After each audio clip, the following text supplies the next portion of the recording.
नमस्कार, मैं डॉक्टर रजनीश कुमार आप सभी का एक बार फिर से हार्दिक स्वागत करता हूं। यूपीएलटी, जीआईसी, जीडीसी हिंदी 2025 मुख्य परीक्षा के दृष्टिकोण से हिंदी स्वलिखित प्रश्नों की सीरीज पर आप सभी से हम चर्चा कर रहे हैं।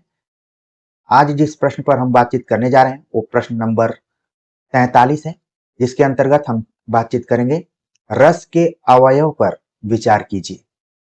प्रिय विद्यार्थियों, इस प्रश्न को देखते हुए आपके दिमाग में आ रहा होगा कि कहीं न कहीं ये काव्य शास्त्रीय प्रश्न है।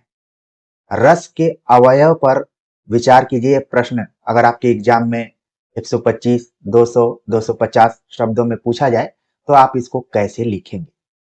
हम जब हिंदी साहित्य का इतिहास पर बातचीत कर रहे थे और प्रवृत्तियों को लेकर चर्चा की, कवियों को लेकर चर्चा की, तो हम एक अपने निष्कर्ष पर पहुंच रहे थे, अपना विचार उसमें कुछ न कुछ दे रहे थे। लेकिन जो काव्य शास्त्र का पोर्शन होता है उसमें किसी खास निष्कर्ष पर पहुंचना थोड़ा मुश्किल होता है, क्योंकि ये थोड़ा सा टेक्निकल है। ठीक है, जो चीजें हम यहाँ पर पढ़ रहे हैं ऑलरेडी आचार्यों ने, आलोचकों ने उस पर चर्चा कर ली है। हम बस उसको केवल प्रस्तुत कर सकते हैं। कहने का मतलब ये है कि इसमें आपको ठोस चीजें लिखनी है और कम लिखना है। ठीक है, लेकिन समझना बहुत ज्यादा जरूरी है। अगर तथ्य इधर से उधर हो गए तो फिर आपका उत्तर गलत दिशा में जा सकता है। तो हम बातचीत करेंगे रस के अवयवों के लेकर। आप देखिए यहाँ पर अवयव जो शब्द है इसको हम भाग भी बोल सकते हैं, ठीक है, अंग भी बोल सकते हैं। कि जिस रस को हम पढ़ते हैं और साहित्य, काव्य, कोई भी विधा हो उसमें इसका हल्का फुल्का पुट होता है, कहीं बहुत ज्यादा होता है, कहीं पर काम चलाऊ होता है। तो वो उस क्यों होता है इस चीज को लेकर हम चर्चा करेंगे। तो चलते हैं इसके उत्तर को हम देखते हैं कि कैसे आपको लिखना है। आप इसकी शुरुआत करेंगे भरत मुनि के एक कोटेशन से। जब भरत मुनि का नाम आ रहा है तो तुरंत आपके दिमाग में नाट्य शास्त्र आ जाना चाहिए और इससे रिलेटेड कि इसको पंचम वेद कहा गया है, इसमें कितने अध्याय हैं, किन किन चीजों का वर्णन किया गया है, ये अप्रत्यक्षता आपके दिमाग में आना चाहिए। भरत मुनि ने नाट्य शास्त्र के अंतर्गत रस की निष्पत्ति को लेकर चिंतन मनन किया है। उनके अनुसार विभावानुभाव व्यभिचारी संयोगाद रस निष्पत्ति, यानी विभाव, अनुभाव और व्यभिचारी भाव के संयोग से रस की निष्पत्ति होती है, यानी कि उत्पत्ति होती है। तीन चीजों की चर्चा यहाँ पर भरत मुनि ने अपने रस सूत्र के माध्यम से किया हुआ है। इसको रस सूत्र भी कहा जाता है, जिसमें कि उन्होंने कहा कि विभाव, अनुभाव और व्यभिचारी भाव के मिलने से रस की उत्पत्ति होती है। तो आपके दिमाग में तुरंत आएगा कि ये विभाव क्या है, अनुभाव क्या है, व्यभिचारी भाव क्या है। तो हम आगे इसको लेकर बातचीत करेंगे। सबसे पहले समझना है कि आखिरकार भाव क्या है। जब आप भाव को समझ जाएंगे तो विभाव को भी समझेंगे, अनुभाव को भी समझेंगे और व्यभिचारी भाव को भी समझ जाएंगे। अगर आप प्री की तैयारी कर रहे होंगे तो एक सवाल बार बार पूछा जाता है कि भरत मुनि ने किस भाव की चर्चा नहीं की है। तो इसमें आप देख रहे हैं कि उन्होंने केवल विभाव की बात की है, अनुभाव की बात की है, व्यभिचारी भाव की बात की है, स्थायी भाव की चर्चा उन्होंने नहीं की है। अपने रस सूत्र में उन्होंने स्थायी भाव की चर्चा कहीं नहीं की है। इसका आपको विशेष ख्याल रखना है। भरत मुनि की अगर बात हो गई तो हम हिंदी आलोचक रामचंद्र शुक्ल के भी विचार को देख सकते हैं। उन्होंने अपनी एक पुस्तक में लिखा कि जिस प्रकार आत्मा की मुक्तावस्था ज्ञान दशा कहलाती है, उसी प्रकार हृदय की मुक्तावस्था रस दशा कहलाती है। रामचंद्र शुक्ल ने अपने हिसाब से रस के बारे में यहाँ पर चिंतन किया हुआ है। आपने उस पुस्तक का नाम सुना होगा, चिंतामणि भाग 1, जिसके अंतर्गत जो बहुत ही फेमस निबंध है कविता क्या है। अगर आप किसी भी एग्जाम की तैयारी कर रहे हैं तो इस निबंध को समय निकालकर आप जरूर पढ़िए। यहाँ से हर एग्जाम में 2-4 सवाल पूछे ही जाते हैं। ठीक है, तो आपने रस के अवयव पर विचार करने से पहले दो महत्वपूर्ण आचार्यों के बारे में जान लिया कि उनका मंतव्य क्या था। और अगर इस कोटेशन के साथ अपने उत्तर को आप शुरू करते हैं तो जो एग्जामिनर नाम के आचार्य हैं उनके दिमाग में आ जाएगा कि ये जो विद्यार्थी है ये संस्कृत साहित्य शास्त्र को भी जानता है अच्छे से और हिंदी आलोचना को भी जानता है। तो दोनों कोटेशन आपके आंसर और मूल्यांकन पर काफी सकारात्मक प्रभाव डालेंगे। ठीक है, और ये दोनों कोटेशन प्रायः एग्जाम में पूछे जाते हैं, इसलिए हमने यहाँ पर इसको रखा हुआ है।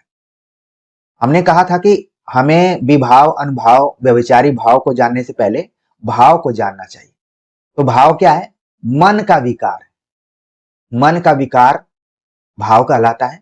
भरत मुनि ने भावों की संख्या 49 बतलाई है, जिसमें 33 संचारी भाव, 8 स्थायी भाव और 8 सात्विक भाव। ठीक है, तो इसमें आप इसको जोड़ लीजिए तो हो जाएगा टोटल 49। हालांकि भरत मुनि ने रस सूत्र में स्थायी भाव की चर्चा नहीं की है, लेकिन आगे जब उन्होंने रस के बारे में बातचीत की है तो स्थायी भावों की संख्या बतलाई हुई है 8। और एक सवाल और भी पूछा जाता है कि कितने रस माने हैं भरत मुनि, तो उसकी संख्या भी 8 है। बहुत ही इंपॉर्टेंट ये तथ्य है, इसको जरूर आप ध्यान रखिए। हर एग्जाम में अगर 10 एग्जाम हो रहे हैं तो इसमें 7-8 एग्जाम में ये सवाल आता ही आता है कि भरत मुनि के अनुसार रसों की संख्या कितनी है? 8 है। तो इस तरीके से आपने समझ लिया कि जो भाव है वो मन का विकार है। किसके मन का विकार? जो मनुष्य हैं, जो व्यक्ति हैं, उनके मन में जो भी विकार चल रहा है। विकार सकारात्मक भी हो सकता है, नकारात्मक भी हो सकता है। जैसे क्रोध नकारात्मक में हो गया, उत्साह सकारात्मक में हो गया। तो ये मन का विकार क्या है? भाव है। और भावों की संख्या भरत मुनि ने 49 बतलाई। 33 संचारी भाव। संचारी भाव को ही हम व्यभिचारी भाव भी कहते हैं। एक चीज आपको ध्यान में रखना है, जो संचरण करता हो, ठीक है, जो स्थायी नहीं हो, अनुकूल माहौल के बाद वो संचरित हो जाए आपके मन में, तो वो क्या है? संचारी भाव। और सात्विक भाव का संबंध भी मन से ही है। तो कुल मिलाकर अभी यहाँ पर तथ्यों को ध्यान में रखना है कि कितने संचारी भाव हैं, कितने स्थायी भाव हैं, कितने सात्विक भाव हैं। यहां से सवाल प्रायः पूछा जाता है। अब हम इस निष्कर्ष पर पहुंच गए कि रस के 4 अवयव हैं: स्थायी भाव, विभाव, अनुभाव और संचारी भाव। इसमें से 3 का उल्लेख भरत मुनि ने ऊपर अपने रस सूत्र में किया हुआ है। तो रस के कितने अवयव हो गए? वो 4 अवयव हैं। इनको बिल्कुल ध्यान रखना है। ध्यान रखना है कि भेद, रस के भेद हो सकता है कि अलग हो जाए, जैसे कि जो अलग अलग रस हैं जिनकी संख्या हमने बतलाई। लेकिन अवयव की बात करें तो रस के 4 अवयव हैं। किनसे रस बना हुआ है, उसकी निष्पत्ति कैसे हुई है, उत्पत्ति कैसे हुई। क्योंकि हम मनुष्य हैं, सभी के अंदर ये 49 भाव हैं। ये कब प्रकट हो जाते हैं पता नहीं चलता है। माहौल के अनुसार, वातावरण के अनुसार ये सभी भाव उत्पन्न हो जाते हैं और फिर वो रस में परिवर्तित हो जाते हैं। ठीक है, तो इन चारों को आप ध्यान रखिए। आगे एक एक को लेकर हम यहाँ पर डिस्क्राइब करेंगे, इसको व्याख्यायित करेंगे, समझाने का प्रयास करेंगे। जैसे स्थायी भाव, इसके अर्थ में, इसके शब्द में ही इसका अर्थ छिपा हुआ है कि ऐसा भाव जो क्या हो, एकदम से इंस्टॉल हो। जैसे आप मोबाइल खरीदते हैं, बहुत सारे उसमें ऐप, सॉफ्टवेयर पहले से ही रहते हैं। आप उनको डिलीट भी करेंगे तो वो बार बार उसमें बोलेगा कि ये डिलीट नहीं हो सकता है। वैसे ही मनुष्य के जन्म के बाद उसके अंदर कुछ ऐसे भाव हैं जो हमेशा के लिए स्थायी हैं। अब वो इस शरीर को त्यागने के बाद ही यहाँ से डिलीट हो सकते हैं, हट सकते हैं। तो आप बताएंगे कि संसार में जो भी मनुष्य जन्म लेता है उसमें कुछ भाव जन्मजात रूप से रहते हैं। मनुष्य के चित्त में प्रेम, दुख, करुणा, क्रोध, आश्चर्य, उत्साह के भाव रहते हैं। जब इनके कारण सामने आते हैं, ध्यान रखना है, कारण बहुत इसमें महत्वपूर्ण एक फैक्ट है। जब इनके कारण सामने आते हैं और उन कारणों को हम समझने लगते हैं तो संस्कार के रूप में मन में दबे हुए ये भाव प्रकट हो जाते हैं। ऐसा लगता है कि हम सब कई बार भावों को दबाते हैं, ठीक है, लेकिन अगर एकदम से उस तरीके का कारण सामने आ जाता है तो कितना भी आप दबाएं उसको, वो भाव प्रकट हो जाते हैं। जैसे लोग बोलते हैं क्रोध को दबा लेना, अपनी खुशी को कंट्रोल करना। मान लीजिए आपका रिजल्ट आ गया, लोग आपको बधाइयां दे रहे हैं और नॉर्मली आप हंसते हुए कह रहे हैं कि ये आप लोगों की कृपा रही, आप लोगों की वजह से ही मुझे नौकरी मिली।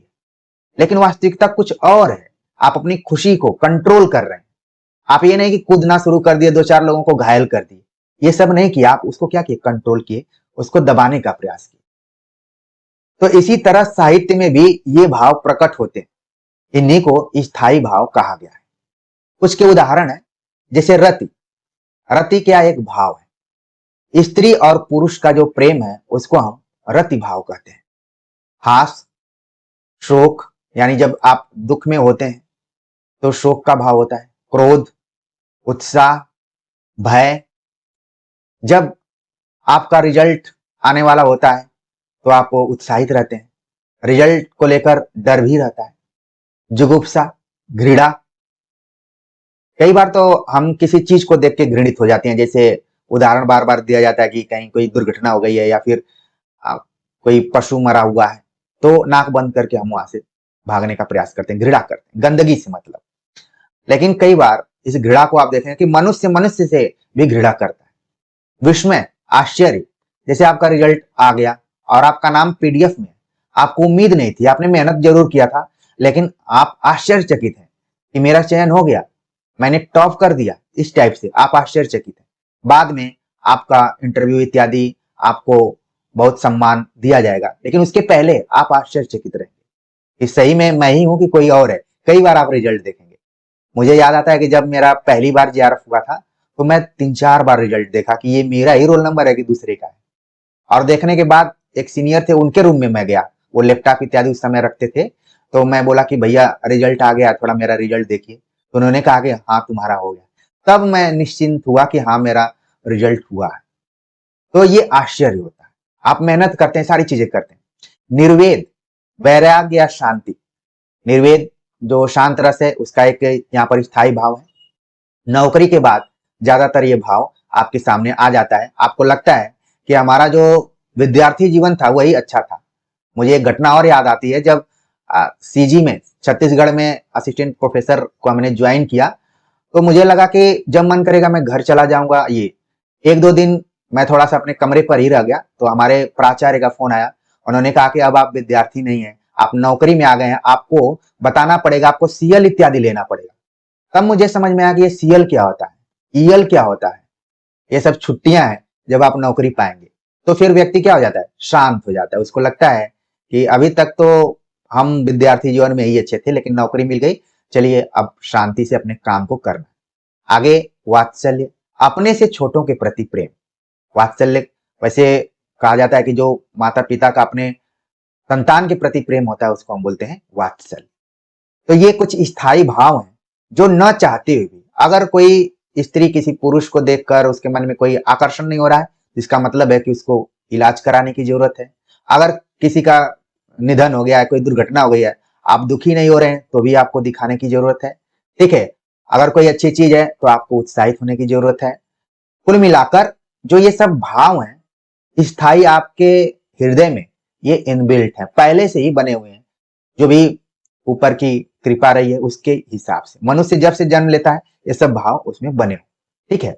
और समय के अनुसार कारणों का जब पता चलता है तो वो खुद सामने आते हैं। स्थायी भाव आप समझ गए होंगे। आगे बात करते हैं विभाव के ऊपर। विभाव, ये भी दो शब्दों से मिलकर बना है। वि उपसर्ग लगा है और भाव है, यानी स्थायी भाव के कारण को विभाव कहा जाता है। जिस कारण स्थायी भाव उत्पन्न हो रहा है उसका जो कारण है वो विभाव है। विभाव के दो प्रकार होते हैं, आलंबन और उद्दीपन। आलंबन विभाव, जिन व्यक्तियों के आलंबन यानी सहारे, आलंबन का मतलब सहारे, जिसके वजह से, जिसके कारण से स्थायी भाव उत्पन्न होता है उसे आलंबन विभाव कहते हैं। आलंबन भी दो प्रकार के होते हैं, आश्रय और विषय। जिस व्यक्ति के मन में स्थायी भाव उत्पन्न होते हैं वह आश्रय कहलाता है। जिसके प्रति आश्रय के चित्त में ये भाव उत्पन्न होते हैं वह विषय कहलाता है। तो इसको समझने के लिए आप सभी अपने विद्यार्थी जीवन में थोड़ा बहुत प्रेम इत्यादि किए होंगे या फिर दूसरे का देखे होंगे। जब व्यक्ति प्रेम में रहता है तो फिर आश्रय और विषय ये दोनों उसके साथ समानांतर रूप में चलते हैं। ठीक है। तो जो ये भाव उत्पन्न होने के जो आधार रहे हैं उसको हम क्या बोलते हैं? आलंबन बोलते हैं। जैसे कई बार उदाहरण दिया जाता है, राम सीता का भी उदाहरण दिया जाता है, ठीक है। उद्दीपन भाव, आश्रय के मन में जागृत स्थायी भाव को जो तत्व संवर्धित करते हैं यानी बढ़ाते हैं, वे उद्दीपन कहलाते हैं। कुछ होते हैं, जैसे आप अपनी फीलिंग किसी से बोले तो लोग उसमें कई बार उसको बढ़ाते हैं, और जो चीज आप नहीं सोचते हैं वो भी सोचना शुरू कर देते हैं, मतलब उस रास्ते में आगे बढ़ना शुरू कर देते हैं उद्दीपन के कारण। जैसे पुराना उदाहरण हम नहीं देंगे, वर्तमान समय को ध्यान में रखते हुए, जैसे कोई जिसको आप पसंद करते हैं और बहुत प्रयास करने के बाद किसी तरीके से मोबाइल इत्यादि मिला, नंबर मिला, और कोई आपको मैसेज कर दिया हाय, तो आप परेशान हो जाएंगे एकदम, मतलब इधर उधर चलना शुरू कर देंगे कि हाई का मैसेज आया हुआ। इससे आप क्या होंगे, उद्दीप, कि सामने वाला व्यक्ति भी क्या है, इंटरेस्टेड है। जैसे एक चिर परिचित उदाहरण दिया जाता है खासतौर से कक्षाओं का, कि कोई आपके बगल में बैठा हुआ है, मेल फीमेल बैठे हुए हैं स्टूडेंट, कोई फीमेल स्टूडेंट मेल स्टूडेंट से पेन मांग लिया, तो बार बार सोचेगा कि इतने लोग बैठे थे, मुझसे ही क्यों पेन मांगा। तो ये एक तरीके से उद्दीपन का लगेगा कि ये, जैसे कई बार लोग हंसने को भी बोलते थे, कि आपने सुना होगा, इसको मैं पूरा विस्तार से नहीं बताऊं। तो उद्दीपन विभाव जो है, आश्रय के मन में जागृत स्थायी भाव को जो बढ़ा दे, उसको उद्दीपन कहते हैं। जो हमने उदाहरण दिया ये सब, इसको आपको आंसर में बिल्कुल नहीं लिखना है, इसको केवल समझने के लिए, बाकी जो लिखना है वो सामने आपके दिखाई दे रहा है। उद्दीपन विभाव भी दो प्रकार के, विषय को बाहरी चेष्टाएं और बाह्य वातावरण, मतलब बाहरी जो चेष्टाएं हाव भाव है, ठीक है, और जो वातावरण है वो उद्दीपन में सहायक होते हैं। खासतौर से जो प्रकृति का वातावरण है उसको देखा जाता है, और जो बहुत सारी चीजें, ठीक है। तो ये आलंबन और उद्दीपन आपने समझ लिया होगा, क्योंकि आप इस स्टेज में हैं कि आराम से इसको आप समझ पाएंगे, ठीक। अब हम बात करते हैं अनुभाव के ऊपर। अनुभाव यानी कि ये भी दो शब्दों से मिलकर बना है, अनु इसमें उपसर्ग लगा है, और भाव का मतलब मन का विकार, यानी कि जो बाद में, अनु का अर्थ क्या है, बाद में, स्थायी भाव के उत्पन्न होने पर उसके बाद जो भाव उत्पन्न होते हैं उन्हें अनुभाव कहते हैं। यानी कि स्थायी भाव देखिए सेंटर में एकदम, इसी स्थायी भाव को बढ़ाने के लिए विभाव का भी हो रहा है, ठीक है। इसको आप इस तरीके से थोड़ा सा समझेंगे तो बड़ा सही रहेगा। इसी चीज को, सबके केंद्र में क्या स्थायी भाव, इसी को अनुभाव भी आगे बढ़ा रहा है। तो स्थायी भाव के उत्पन्न होने पर उसके बाद जो भाव उत्पन्न होते हैं उन्हें अनुभाव कहा जाता है।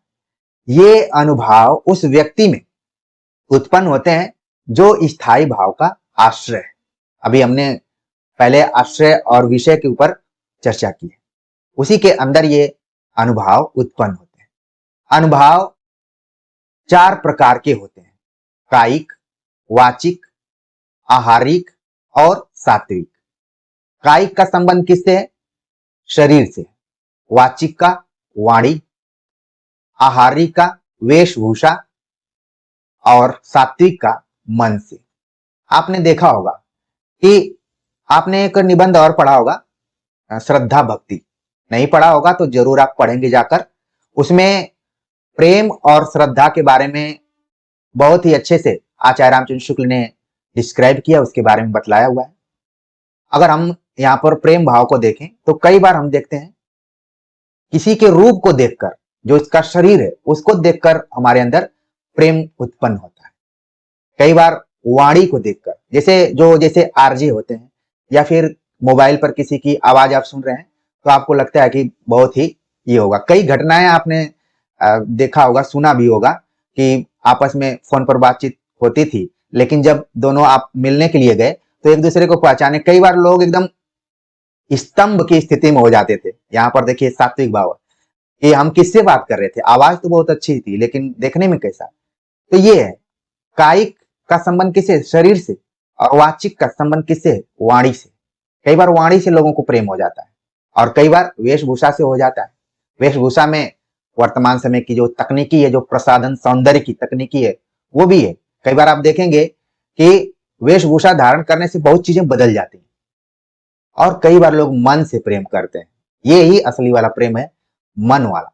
बाकी ये सब छद्म वाले हैं। लेकिन हमने जो भी उदाहरण दिया ये सब समझाने के दृष्टिकोण से दिया है, आपको बस इतना ध्यान रखना है कि जो अनुभाव है, आपके अंदर जो भाव उत्पन्न हो रहा है, वो कायिक शरीर के हिसाब से, वाचिक वाणी के हिसाब से, आहारिक वेशभूषा के आधार पर, सात्विक मन से। ठीक है, सात्विक थोड़ा सा साधनात्मक टाइप का है। ठीक, तो ये अनुभाव के 4 प्रकार हैं, इनको ध्यान रखिए, एग्जाम में प्रायः पूछे जाते हैं। अब सात्विक भाव के बारे में थोड़ा सा हम जान लेते हैं। सात्विक भाव का संबंध मन से है। इसकी संख्या 8 है। स्तंभ, स्वेद, रोमांच, स्वरभंग, कंप, वैवर्ण, अश्रु और प्रलय। तो सात्विक भाव का संबंध किससे है? मन से। जितने भी भाव यहां पर है, सभी का संबंध कहीं न कहीं मन से। जैसे आप अपने को परीक्षार्थी मानते हैं, आप परीक्षा की तिथि को लेके रोमांचित रहते हैं कि कब इसकी तिथि आएगी। फिर आप एग्जाम में जाते हैं, प्रश्न पत्र देखते हैं, बहुत कठिन प्रश्न पत्र आ गया तो आप एकदम चकित रहते हैं, स्तंभ, जिसे स्तंभ, एकदम लगता है कि अब क्या करें। फिर आपको धीरे धीरे पसीना आने लगता है, आप परेशान होते हैं कि अरे यार, इतने दिनों से तैयारी कर रहा था, ये सब क्या होने लगा। फिर थोड़ा बहुत कंपन भी आने लगता है, कुछ लोग रोने भी लगते हैं। ठीक है, आप लोगों को ये सब नहीं करना है। और कई बार आपने देखा है कि जब आप मन से मजबूत नहीं रहते हैं, मैं कितनी बार आप लोगों को बताया कि जो परीक्षा है वो माइंड गेम है, आपको मन से भी संतुलित करना है अपने को। कम पढ़कर भी आप अच्छा परफॉर्मेंस कर सकते हैं, कम प्रैक्टिस करके भी आप बेहतरीन कर सकते हैं। तो वो मन के ऊपर आप कितना अपने मन को कंट्रोल किए। जब आपका मन कंट्रोल्ड नहीं होता है तो आपकी वाणी भी लड़खड़ाने लगती है, स्वर भंग होने लगता है, टूट टूट कर आवाज निकलने लगती है। वैवर्ण, आपका चेहरा एकदम से उड़ जाता है। जैसे आप गौरवर्णी है तो आप एकदम से आपका चेहरा लाल हो जाता है, और काले लोगों का तो पता ही नहीं चलता है कि चेहरा उड़ गया क्या, लेकिन स्पष्ट रूप से दिखाई देता है। ये सामने वाले जो मनोवैज्ञानिक होते हैं वो इस चीज को पकड़ पाते हैं। वैवर्ण, जो आपका वास्तविक कलर था, अब वो क्या हो गया, डिसकलर हो गया। प्रिय विद्यार्थियों, कलर भी उड़ता है। मुझे एक घटना याद आ रही है, एक हमारे सीनियर थे, उनकी नौकरी लगी हुई थी सेंट्रल यूनिवर्सिटी में, सागर विश्वविद्यालय का नाम आपने सुना होगा। वहां पर नौकरी लगी थी, किसी अप्रोच से ही लगी थी। तो वो हमारे सुपरवाइजर के पास आए हुए थे, मिठाई लेकर बैठे हुए थे, बहुत खुश थे वो। और इसी बीच एक फोन आता है और सर बात करते हुए बोलते हैं कि नहीं हुआ। तो ये जो सामने मिठाई लेकर बैठे थे, इनका कलर एकदम उड़ गया। क्योंकि जो सेंट्रल यूनिवर्सिटीज इत्यादि होती हैं, उसमें जब तक आप ज्वाइन न कर लें तब तक आपको विश्वास ही नहीं होगा कि मेरी नौकरी लग गई कि नहीं। आखिरी दौर में नाम बदल जाते हैं। ये आगे का हम अनुभव आप सभी को कभी बताएंगे। तो इनका एकदम चेहरा उड़ गया। मैं वहीं बैठा हुआ था, मैं पहली बार किसी का चेहरा उड़ते हुए देखा। लेकिन वो फोन किसी और व्यक्ति का था। वो कहीं सर से ही अप्रोच लगाया था पीएचडी में एडमिशन कराने के लिए, उसका पीएचडी में नहीं हुआ था। तो चूंकि देखिए ये नहीं शब्द इसको भी प्रभावित किया, इधर तो बात हो ही रही है, ये इनका पूरा चेहरा ही उड़ गया। इनको नौकरी लगभग 40 साल की उम्र में मिली थी। तो मैंने देखा, पहली बार मैंने देखा कि किसी का चेहरा कैसे उड़ता है। और अगर आपने कामायनी पढ़ा होगा तो प्रलय की बात है, कैसे मनु रो रहा है, धो रहा है, ये सारी चीजें आपने देखा होगा। इसलिए मनु किसका प्रतीक है? मन का प्रतीक है। अब आपको ज्यादा समझाने की जरूरत नहीं है, सात्विक भाव आप बहुत ही अच्छे से समझ गए होंगे। अब हम बात करते हैं संचारी भाव को लेकर। संचारी भाव, जिसका एक दूसरा नाम क्या है? व्यभिचारी भाव। व्यभिचारी शब्द को बहुत ही सकारात्मक नहीं लिया जाता है। जो थोड़ा सा चरित्र का हनन कर दिया रहता है या फिर चरित्रहीन होता है, उसको बोला जाता है व्यभिचारी। लेकिन संचारी भाव यानी जो संचरण करता है, आगे से आप देखते हैं ना, संचरण करता है, जैसे पानी चलता रहता है, उसी तरीके से ये भाव भी हमारे हृदय में चलते रहते हैं। तो स्थायी भाव के साथ आते जाते रहने वाले, स्थायी भाव यहाँ केंद्र में है, अब एक और आप जोड़ लेंगे संचारी भाव। ठीक है, आते जाते रहने वाले अन्य भावों को संचारी भाव या व्यभिचारी भाव कहा गया है।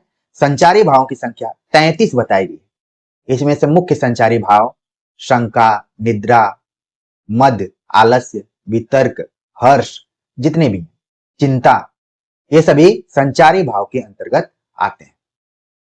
तो प्रिय विद्यार्थियों, हमने पूरी कोशिश की है कि सब्जेक्टिव तौर पर आपका कॉन्सेप्ट क्लियर हो, लिखने के लिए आ जाए कि रस के अवयव पर विचार कीजिए, तो आप आराम से कलम उठाएंगे और आपकी कलम आंसर लिखने तक चलती रहेगी, आप थकेंगे नहीं।